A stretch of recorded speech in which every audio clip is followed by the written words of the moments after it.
Hello दोस्तों, नमस्कार। मैं शेर सिंह आप सभी का स्टडी ऑल टाइम में स्वागत करता हूं। दोस्तों, आज हम लेके आए हैं यूपीएसआई के प्रीवियस ईयर के क्वेश्चन, जिसमें हम देखेंगे मूल विधि के क्वेश्चंस और संविधान के और सामान्य ज्ञान के किस तरह के क्वेश्चन इसमें आए हैं और किस तरह के क्वेश्चन इसमें पूछे गए हैं। तो इन चीज़ों पर हम देखेंगे ध्यान, और प्रीवियस ईयर का क्वेश्चन हम इसमें करेंगे कि प्रीवियस ईयर के क्वेश्चन डेट बाई डेट हम इसके क्वेश्चन उठाएंगे और उसी तरह के हम क्वेश्चन करेंगे। चलिए, तो हम पहले क्वेश्चन से शुरुआत करते हैं, देखते हैं पहला क्वेश्चन किस तरह का आया था। पहला क्वेश्चन कह रहा है, राष्ट्रीय भारत परिवर्तन संस्थान के अध्यक्ष कौन होते हैं। अगर मैं राष्ट्रीय भारत परिवर्तन संस्थान के अध्यक्ष की बात करूं तो ये होते हैं हमारे प्रधानमंत्री जी। कौन होते हैं? भारत के प्रधानमंत्री ही इसके क्या होते हैं? राष्ट्रीय भारत परिवर्तन संस्थान के अध्यक्ष होते हैं। अगर मैं बात करूं इसको क्या कहते हैं, तो इसको हम नीति आयोग भी कहते हैं। क्या कहते हैं? नीति आयोग भी कहते हैं। अगर हम इसके गठन की बात करूं तो इसका जो गठन हुआ था वो 1 जनवरी 2015 को इसका गठन हुआ। अगर मैं इसके उपाध्यक्ष की बात करूं तो इसका उपाध्यक्ष हैं डॉक्टर सुमन बेरी जी। इसके कौन? सुमन बेरी। डॉक्टर सुमन बेरी जी इसके उपाध्यक्ष हैं। देखिए अगला क्वेश्चन। अगला क्वेश्चन क्या कह रहा है, संघ लोक सेवा आयोग के अध्यक्ष को हटाने का अधिकार किसके पास है। अगर मैं इसको हटाने का अधिकार की बात करूं तो ये हमारे भारत के राष्ट्रपति जी के पास है।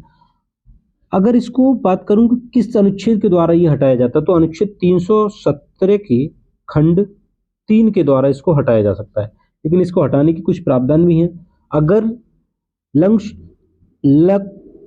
अगर संघ लोक सेवा आयोग का अध्यक्ष अगर दिवालिया घोषित हो जाए, अगर ये उस पद पर रहते हुए किसी दूसरे पद पर है, एक पद पर रहते हुए किसी दूसरे अन्य पद पर भी है, तो इसको हटा दिया जाएगा। शारीरिक या मानसिक दुर्बलता हो जाए तो इसको हटा दिया जाएगा। देखिए अगला क्वेश्चन। अगला क्वेश्चन कह रहा है, भारतीय संविधान के निम्नलिखित अनुच्छेदों में से कौन सा अनुच्छेद राज्य को राष्ट्रीय महत्व के स्मारकों की सुरक्षा का निर्देश देता है। हमारे जो स्मारक हैं और वो किस चीज के लिए फेमस है, उनकी सुरक्षा के लिए कौन सा ऐसा अनुच्छेद है जो इनकी देख रेख के लिए उसकी जो कंडीशनें होती हैं उनको दर्शाता है। तो ये है अनुच्छेद 49। अगर हम अनुच्छेद 55 की बात करें तो इस अनुच्छेद 55 में हमारा क्या है, एकल संक्रमणीय चुनाव प्रणाली है इसमें। अगर मैं बात करूं अनुच्छेद 53 की, तो अनुच्छेद 53 में है संघ की कार्यपालिका की शक्ति। इसमें क्या है? अनुच्छेद 53 में संघ की कार्यपालिका की शक्ति है। अगर मैं अनुच्छेद 51 की बात करूं तो इसमें अंतरराष्ट्रीय शांति व सुरक्षा है। तो इसका जो राइट आंसर है वो क्या है? ऑप्शन डी, अनुच्छेद 49।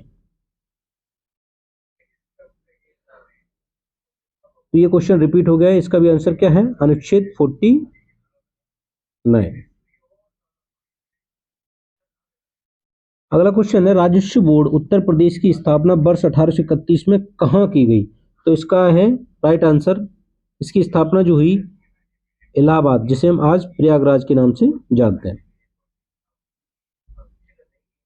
अगला क्वेश्चन है, भूधृति की एक प्रणाली है जिसमें 1993 में लॉर्ड कॉर्नवालिस द्वारा स्थायी बंदोबस्त के माध्यम से मध्यस्थों के भूमि अधिकारों की पुष्टि की गई थी। तो भूधृत क्या होता है? एक ऐसी जमीन या एक ऐसा भूमि जिसपे कई प्रणालियां होती हैं, उनका उस पर अधिकार होता है। तो इसी में एक प्रणाली है जमींदार प्रणाली, जिसे हम स्थायी बंदोबस्त के नाम से भी जानते हैं। तो इसका जो राइट आंसर होगा वो क्या होगा? जमींदार प्रणाली। अगला क्वेश्चन है, किस संशोधन द्वारा संपत्ति के अधिकार को मौलिक अधिकार के रूप में भारत के संविधान से हटा दिया गया है। अगर मैं बात करूं संविधान संशोधन की, तो ये जो संविधान संशोधन है ये 44वें संविधान संशोधन के द्वारा इसको हटा दिया गया है। क्या कर दिया? संपत्ति के अधिकार को हटाकर अब किस में डाल दिया है? अगर संपत्ति के अधिकार की बात करें तो अब इसको हटाकर किस में? विधिक अधिकार के रूप में, विधिक अधिकार, इसको विधिक अधिकार के रूप में इसको डाल दिया गया। कौन सी? अभी है कौन सी अनुच्छेद में? तो अगर अनुच्छेद की बात करें तो ये अनुच्छेद 300A में है। अगला क्वेश्चन क्या कर रहा है, निम्नलिखित में से किस न्यायाधीश ने भारत में जनहित याचिका का मार्ग प्रस्तुत किया। अगर हम जनहित याचिका की बात करें, जनहित याचिका को ही हम क्या PIL कह देते हैं। इसको हम क्या कह देते हैं, PIL। अगर हम इसकी शुरुआत की बात करें तो ये 1980 में इसकी शुरुआत हुई। अगर हम इसके प्रस्तुतकर्ता की बात करें, इसको प्रस्तुत किया कि नहीं, इसके अगर इसके प्रवर्तक या प्रस्तुतकर्ता की बात करें तो इसके BR कृष्ण अय्यर, BR कृष्ण अय्यर, और दूसरे थे इसके PN भगवती। कौन? PN भगवती, PN भगवती जी, PN भगवती जी। लेकिन ऑप्शन में हमारा दिया है BR कृष्ण अय्यर, BR कृष्ण अय्यर। अगर ऑप्शन राइट ऑप्शन की बात करें तो इसका ऑप्शन होगा ऑप्शन डी। अगला क्वेश्चन है, हाल ही में पारित कृषि अधिनियम के अनुसार कृषि समझौते की अधिकतम अवधि क्या है? तो अधिकतम अवधि की बात करें तो अब अधिकतम अवधि है 5 वर्ष। अगला क्वेश्चन है, आयकर अधिनियम के तहत निम्नलिखित में से किसे निर्धारिती कहा जाता है? निर्धारिती कहा जाता है। निर्धारिती कहा जाता है मतलब इसके अंदर जो कौन कौन से हैं जो आयकर या टैक्स के बारे में बात करते हैं, टैक्स देते हैं। तो उसके लिए हम एक हिंदू अविवाहित परिवार ये हो टैक्स के में, ये भी टैक्स के दायरे में, ये भी टैक्स के दायरे में, व्यक्तियों का निकाय ये भी टैक्स के दायरे में आता है। अगर इसके बारे में हम जानकारी लें तो आयकर का जो निर्धारण होता है, यानी जो इनकम टैक्स का जो निर्धारण होता है वो आयकर अधिनियम 1900, एक सेकेंड, जो आयकर का निर्धारण होता है वो आयकर अधिनियम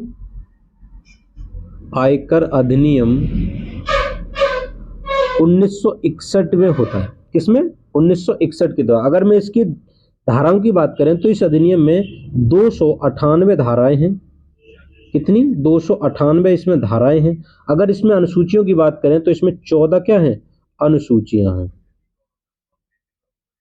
अनुसूचियां हैं।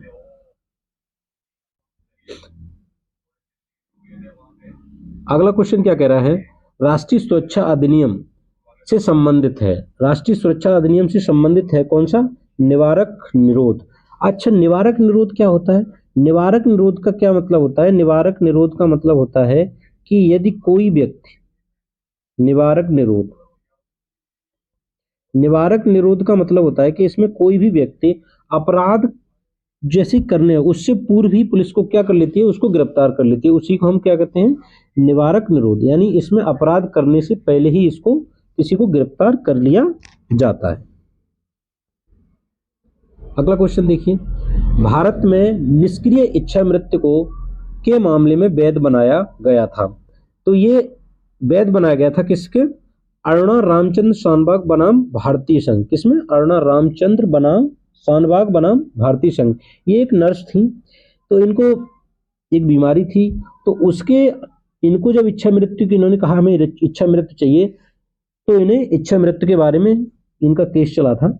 और इसमें क्या होता है कि एक रिश्तेदारों की सहमति और इनके जो परिवारजन होते हैं उनकी सहमति से एक क्या होती है, हमारी जो लाइफ सपोर्टिंग सिस्टम होता है उसको डॉक्टर्स क्या करते हैं? उसको बंद कर देते हैं। तो इसी को हम इच्छा मृत्यु कहते हैं। इसमें क्या होता है? लाइफ सपोर्टिंग सिस्टम को क्या कर दिया जाता है? बंद कर दिया जाता है। बक्सर का युद्ध किस वर्ष लड़ा गया था? अगर मैं बक्सर के युद्ध की बात करूं तो ये लड़ा गया था 1764 में। अब लड़ा किस किस के बीच गया था? तो आप कहोगे सर ईस्ट इंडिया कंपनी, और इसमें लड़ा गया था, ये बंगाल के नवाब थे कौन? मीर कासिम। कौन थे? मीर कासिम। और दूसरे थे अवध के नवाब शुजाउद्दौला, शुजाउद्दौला, और मुगल बादशाह शाह आलम द्वितीय। कौन था? शाह आलम द्वितीय। शाह आलम द्वितीय थे, इनके बीच में लड़ा गया था। और इसमें ईस्ट इंडिया कंपनी की क्या हुई थी? विजय हुई थी। इसमें अंग्रेज जीते थे।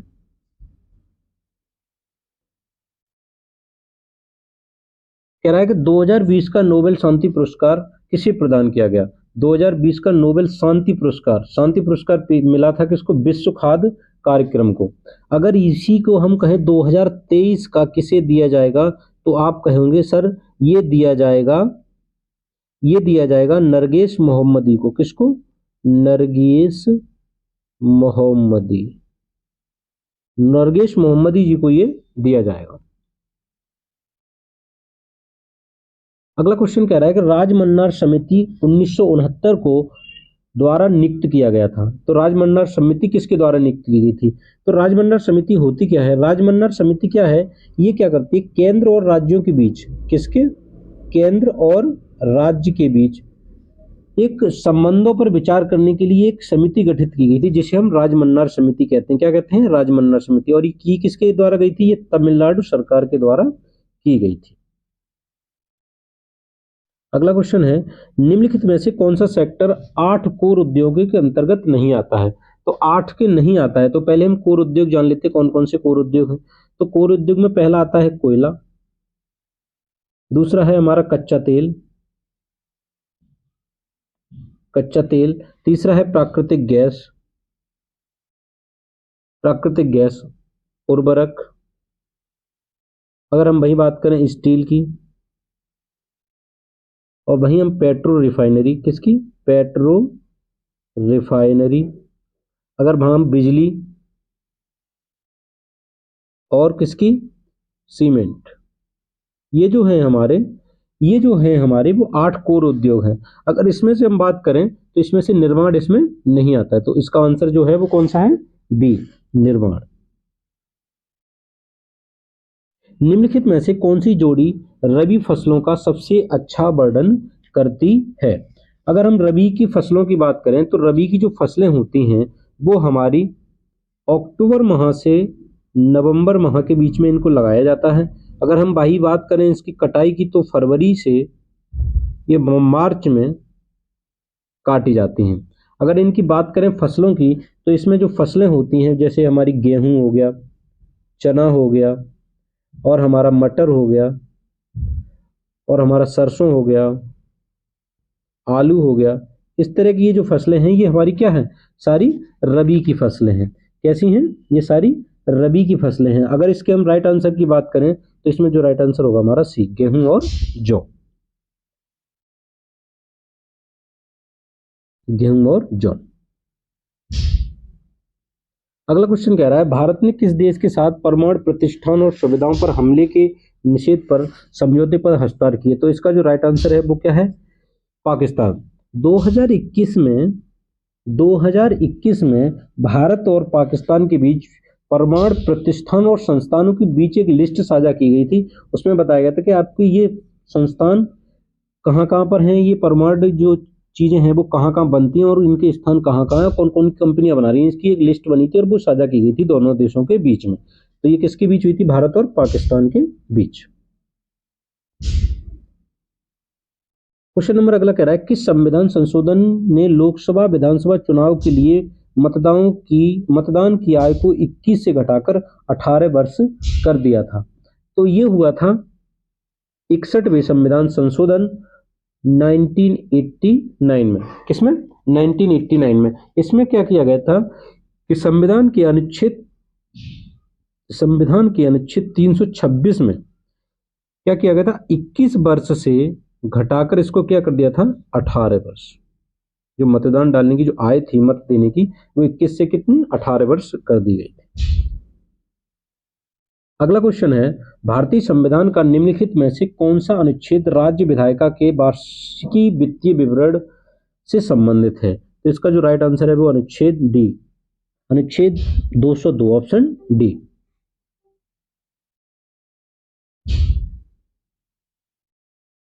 अगला क्वेश्चन है, कंप्यूटर माउस का आविष्कार किसने किया? तो अगर कंप्यूटर माउस के आविष्कार की बात करें तो वो किया था डगलस एंजेल बर्ट ने। किसने? डगलस एंजेल बर्ट ने। अगर हम चार्ल्स बेबेज जी की बात करें, किसकी? चार्ल्स बेबेज जी की बात करें हम,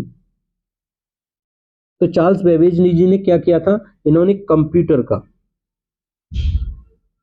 और हम वहीं करें टिम बर्सन ली की, तो इन्होंने WWW वर्ल्ड वाइड वेब का इन्होंने आविष्कार किया था। हमारे शरीर की सबसे बड़ी ग्रंथि कौन सी है जिसे इसके लाल भूरे रंग से अभिलक्षित किया जाता है? अगर हम इसके राइट आंसर की बात करें तो वो है यकृत। वहीं यहाँ सबसे बड़ी ग्रंथि पूछा है, अगर वहीं सबसे छोटी ग्रंथि पूछ ले, कैसी? छोटी, सबसे छोटी ग्रंथि है तो हम वो कौन सी ग्रंथि होगी? वो होगी हमारी पिट्यूटरी ग्रंथि। और इसको ही हम पिट्यूटरी ग्रंथि को ही हम क्या कहते हैं? मास्टर ग्रंथि। क्या कहते हैं? मास्टर ग्रंथि। अगला है, भारतीय संविधान के निम्नलिखित में से कौन सा भाग अखिल भारतीय सेवाओं से संबंधित है? अगर अखिल भारतीय सेवाओं की बात करें तो जो हमारा 14 भाग है, क्या जो पार्ट 14 है वो हमारा अखिल भारतीय सेवाओं से संबंधित है। अगर हम भाग 7 की बात करें तो अब ये हटा दिया गया है। अगर हम भाग 3 की बात करें तो ये है हमारे मौलिक अधिकार से संबंधित। किससे? मौलिक अधिकारों से संबंधित, मौलिक अधिकारों से। वहीं हम पार्ट 9 की बात करें तो ये पंचायत, इससे पंचायत से संबंधित। क्वेश्चन नंबर अगला, किसी व्यक्ति के पूर्ण दायित्व में न केवल प्रदूषण के पीड़ितों की क्षतिपूर्ति शामिल है बल्कि पर्यावरणीय क्षति को पुनः ठीक करने की लागत भी शामिल है। इस सिद्धांत को हम क्या कहा जाता है? तो इसको कहा जाएगा प्रदूषक द्वारा भुगतान पेय सिद्धांत। निम्नलिखित में से कौन भारत में अलीगढ़ आंदोलन के संस्थापक थे? तो इसके जो ऑप्शन है एम के अंसारी, मोहम्मद अली जिन्ना, सैयद अहमद खान, मौलाना अब्दुल कलाम आजाद। इसका जो राइट आंसर है वो है क्या है? सैयद अहमद खान। सैयद अहमद खान ने एक अलीगढ़ आंदोलन किया था, तो इसको हम इस्लामिक आंदोलन भी कहते हैं। क्या कहते हैं? इस्लामिक, इसको इस्लामिक आंदोलन भी कहते हैं। ये इस्लामिक आंदोलन जो हुआ था वो क्या कहता है, एक हमारे जो धार्मिक, जो मुस्लिम लोग थे उनको धार्मिक सुधार के लिए इसको किया गया था। किस लिए?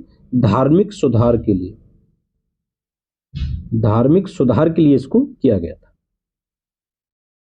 अगला क्वेश्चन है, भारत में बाल लिंग अनुपात को डैश आयु वर्ग में प्रति 1000 पुरुषों पर महिलाओं की संख्या के रूप में परिभाषित किया जाता है। इसके ऑप्शन है 0-12, 0 से 17 वर्ष, 0 से 1 वर्ष, 0 से 6 वर्ष। इसका जो राइट आंसर है वो 0 से 6 वर्ष। अगर हम बात करें लिंगानुपात की, तो लिंगानुपात का मतलब होता है कि 1000 पुरुष पर जितनी महिलाएं होंगी उसी को हम क्या कहते हैं? लिंगा अनुपात। उसी को हम क्या कहते हैं? लिंगा अनुपात। इसका जो राइट आंसर है वो क्या है? ऑप्शन डी, 0 से 6 वर्ष। बेल्ट, बेल्ट, बेल्ट क्या है? बेल्ट क्या है? बेल्ट को हम घास का खुला मैदान भी इसे बोल देते हैं। में समशीतोष्ण घास के मैदान होते हैं, घास के मैदान होते हैं। तो ये दक्षिण अफ्रीका क्या है? दक्षिण अफ्रीका में समशीतोष्ण घास के मैदान होते हैं। किसमें? दक्षिण अफ्रीका। निम्नलिखित में से किसने भारत में सती प्रथा को समाप्त किया?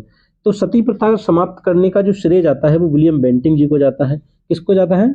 विलियम बेंटिंग जी को जाता है। इन्होंने सती प्रथा को, लेकिन हमारे देश में एक राजा राम मोहन राय, राजा राम मोहन राय, इनके सहयोग से 1829 में इन्होंने सती प्रथा को समाप्त कर दिया था। तो राजा राम मोहन राय का भी इसमें बड़ा रोल था, लेकिन ये विलियम बेंटिंग जी ने किया था उस समय, इसमें 1829 में। भारत के सर्वोच्च न्यायालय ने के मामले में भारतीय दंड संहिता 1860 की धारा 497 को हटाते हुए व्यभिचार को अपराध मुक्त कर दिया। तो आईपीसी की धारा 497, किसकी? आईपीसी की धारा 497 को हटा दिया गया। तो ये कौन हुए थे? ये हुए थे जोसेफ साइन बनाम भारत संघ। जोसेफ साइन बनाम भारत संघ। व्यभिचार, व्यभिचार का मतलब होता है कि कोई भी पुरुष या स्त्री उस समय अगर शादी होने के बाद किसी से अपने रिलेशनशिप में रहती थी उसके साथ, तो उसको पहले व्यभिचार माना जाता था, जो अब हटा दिया गया है इसको। किसमें? आईपीसी की धारा थी 497 के अंतर था, और इसको अब हटा दिया गया। महात्मा गांधी ने दमनकारी वृक्षारोपण प्रणाली के खिलाफ किसानों को विरोध करने हेतु प्रेरित करने के लिए कहाँ यात्रा की थी? तो यात्रा जो की थी वो यात्रा शुरू की थी इन्होंने 1917 में चंपारण बिहार। ये कहाँ स्थित है? बिहार। तो 1917 में जो यात्रा की थी चंपारण बिहार से। किस मामले में सर्वोच्च न्यायालय ने यह निर्णय लिया कि अनुच्छेद 21 के तहत संरक्षण केवल स्वैच्छिक कार्यकारी कार्रवाई के विरुद्ध उपलब्ध है, न कि स्वैच्छिक वैधानिक कार्रवाई के विरुद्ध? तो इसका जो राइट आंसर है केशवानंद भारती मामला, ए के गोपालन मामला, और प्रथम न्यायाधीश मामला, मेनका गांधी मामला। तो इसका जो राइट आंसर है वो ए के गोपालन मामला।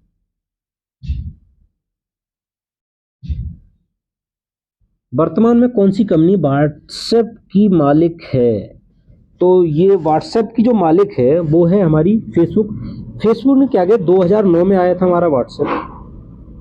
2000 व्हाट्सएप जो था वो हमारा 2009 में आया और इसको 2014 में इसको फेसबुक ने क्या कर लिया, खरीद लिया। और फेसबुक के जो फाउंडर हैं वो कौन है, मार्क जुगरवर्ग। कौन है, मार्क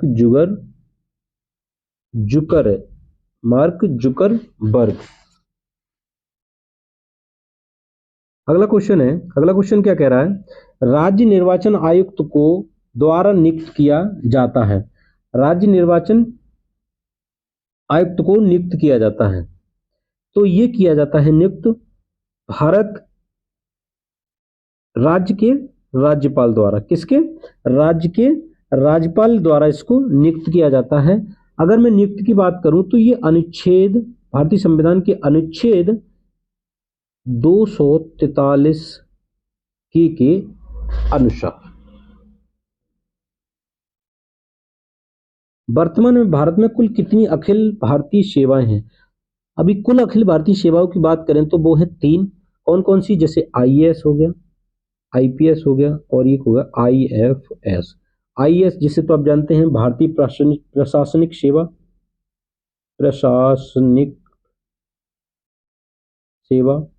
और ये आईपीएस इंडियन पुलिस सेवा, और ये forest service. IPS Indian forest service यानी वन सेवा।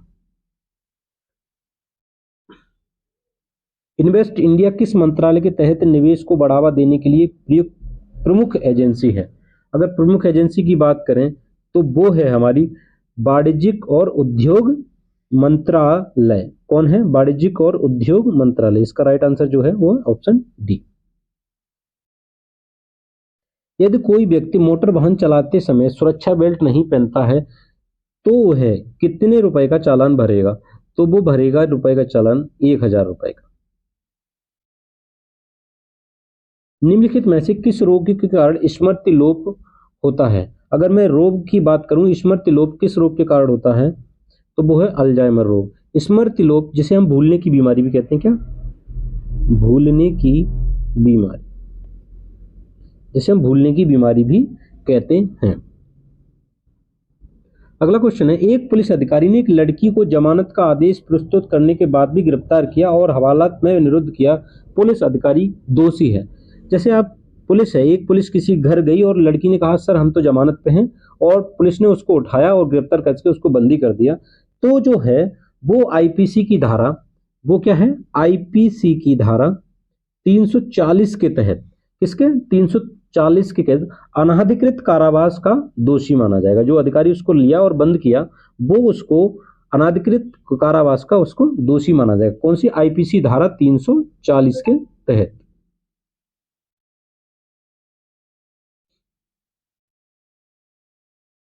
लास्ट क्वेश्चन हमारा, समाजवादी शब्द किस वर्ष में भारतीय संविधान की उद्देशिका में जोड़ा गया था? तो बात करें हम 42वें संविधान संशोधन की,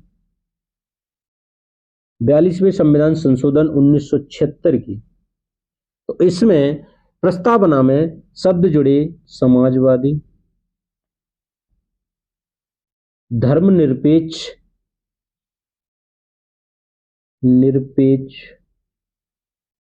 धर्मनिरपेक्ष एकता और तुम्हारा जुड़ा अखंडता। ये शब्द जुड़े 1976। तो यही आंसर है हमारा ऑप्शन सी। तो ये थे हमारे आज के कुछ क्वेश्चंस।